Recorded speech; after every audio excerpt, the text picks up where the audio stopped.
Well, thank you very much for the opportunity to be here. I'm president of Regional Plan Association in New York. We're an NGO. We're nearly a century old. And we were established back in 1922 to create a regional plan for New York.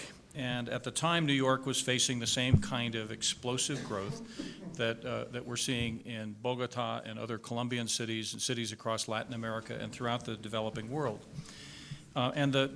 So we all know that the majority of humanity lives in cities, and we all know that cities are experiencing explosive growth. But what hasn't been discussed is the form that urban development is taking. And virtually everywhere, these cities are also expanding in terms of their geography, beyond the boundaries of existing established political institutions. And in most of the world, we have a set of, well, at the same time that metropolitan regions are expanding beyond these political boundaries, the boundaries of cities and suburbs and states and so forth are frozen in time. And so the challenge facing us here in Bogota and Colombia and across Latin America is how to adapt the system of governance for metropolitan regions to match the new shape of metropolitan regions, and to address the issues that Professor Glaser raised in his presentation today, where he said that it's terrific that we have all of this subsidiarity is the word that is being used, in which local governments are responsible for things that need to be managed locally. But we don't have the institutions to manage the large regional systems, the transportation systems, the water systems, the wastewater systems, the solid waste management systems, the big natural resource systems, and in fact to manage urban growth patterns so that in fact the infrastructure supports the development patterns that we're going to be living with for centuries and vice versa. In New York, we've been dealing with this now for nearly a century. In 1898, 5 counties merged with the city of New York to create Greater New York, what is now the consolidated city of New York. And at the time, it was one of the world's first metropolitan governments, comprehensive service metropolitan governments. Within a decade, the boundaries of New York had expanded beyond the 5 boroughs to encompass parts of 3 states, and including New Jersey and Connecticut, but also Long Island and the Hudson Valley. And in response to that, beginning right after the First World War, business and civic leaders and political leaders in New York began to discuss what the solutions to this problem might be. And they looked at a range of alternatives, and one of the conversations was about whether New York could be expanded, Greater New York could become even Greater New York. And that was dispensed with pretty quickly, because in the United States, if you think you've got a problem with your political boundaries, with our states, we certainly have a challenge in amending boundaries and so forth. So there was no stomach for expanding the Greater New York into a larger area. And in fact, the boundaries of Greater New York had been established in part to safeguard the prerogatives of well-to-do suburbs on Long Island and in the Hudson Valley. So our founders came up with a different approach, and that was a kind of collaborative approach involving the civic and business sectors and government.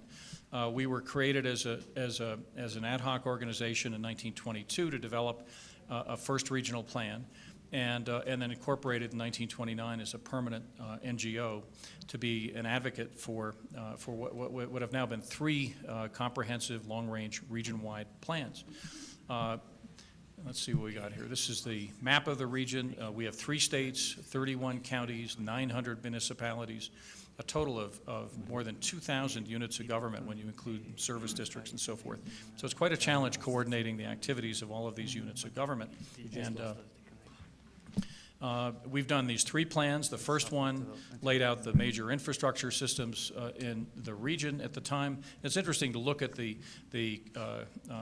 set of challenges facing New York in 1922. It sounds a lot like the challenges that we face today in New York, but also the challenges facing Bogota and other fast-growing Latin American cities. A big challenge of population growth. The city went from 4 million people to 6 or 7 million people over a generation by 1919. The region went from 5 million to 10 million people over less than a generation, and the forecast that we developed in the early 1920s suggested that the population of the region could go as high as 30 million people. And we planned for a 35-year time horizon for a population of 20 million people, and put in place the plans for the big highways and bridges, the first in the world regional limited access highway system, a regional rail system. We had less success with that because the railroads were privately owned, a regional open space and park systems, and public water supply systems and sewer systems and so forth that have shaped the growth of New York for nearly a century now. And some examples, the major bridges like the George Washington Bridge, the parkway system like the Merritt Parkway in the upper right, system of airports like Kennedy Airport in the lower right-hand corner of this image. A set of regional interstate parks like the Palisade Park System and the Long Island Park System and so forth. We had a little help in developing this plan. It turned, and this is just fortuitous, that our second chairman was a gentleman named Frederick Delano, and conveniently his nephew was Franklin Delano Roosevelt, the then governor of New York. And RPA had put together in its first plan, completed in May of 1929, a proposed set of infrastructure projects that today would add up to perhaps $500 billion worth of bridges, subways, tunnels, parkways, highways, parks, and so forth.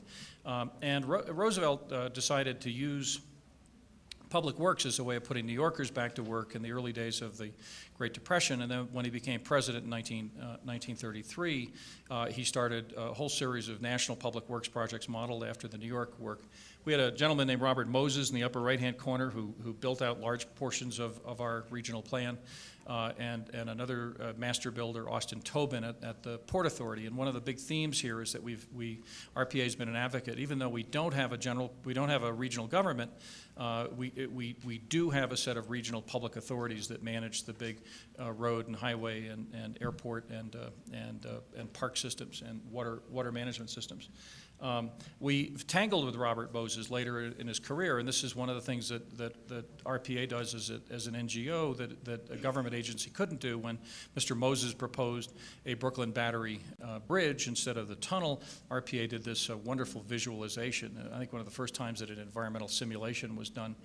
This was in 1938, and this was presented to President Roosevelt, who in the Robert Caro book, accounts the story of the president picking up the phone and telling the head of the WPA to tell Mr. Moses if he wants his bridge, we're shutting everything down, said the president, and so forth. So we have tangled with authority on a number of occasions, and we continue to do that.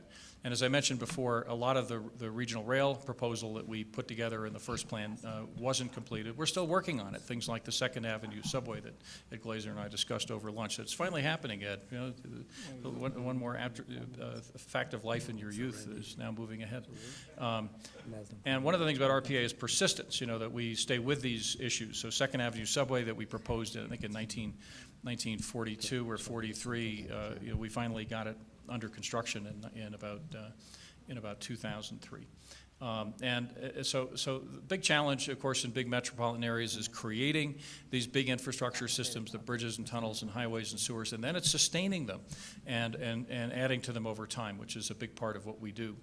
We've done 2 subsequent regional plans, a second plan in the 1960s that focused on rebuilding, reinvesting in a network of cities, and the idea of New York as a polycentric region. I think one of the first places in the world to organize a regional plan around that idea, and an expanded network of regional transit improvements and a new metropolitan transportation authority to finance and manage them came out of the second regional plan. And this idea of a network of regional centers, we now have more than 1 million jobs and 1 million residents in places like Stamford, Connecticut, one of our dozen regional centers. A big part of our work is continuing to work with Stamford and Newark and downtown Brooklyn and Jersey City and others. I led a third regional plan. I was living a wonderful life as an academic in Western Massachusetts when I got the call to lead a third regional plan. And the third plan focused on how we could create a seamless mobility system, a regional express rail system that Second Avenue subway is a part of, a number of mega projects that totaled about almost $50 billion, most of which are under construction now. Expanding our network of regional centers, creating a new central business district on the west side of Manhattan, strategic efforts to bring minorities and immigrants and growing populations of minorities and immigrants into the mainstream of our economy. And then a set of governance proposals to restructure some of our public authorities.